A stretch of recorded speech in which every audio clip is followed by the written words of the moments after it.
Okay, magandang araw po, Badong Aratilis, no? Ito po ang pinahayag ni Chot Reyes tungkol po sa kasawian ng Gilas Pilipinas na manalo dito po sa nagdaang FIBA World Cup. Numerous times I already said I'm really sorry that we were not able to deliver, and I take full accountability. I take full responsibility. Yan po ang pahayag ni Coach Chot Reyes. Pero dagdag pa niya, kaya babawi tayo sa susunod na Asian Games.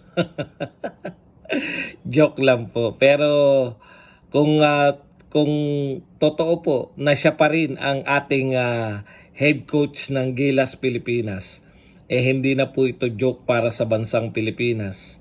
Tayo po ang pinagtatawanan ng Samahang Basketball ng Pilipinas. Yun lang, maraming salamat.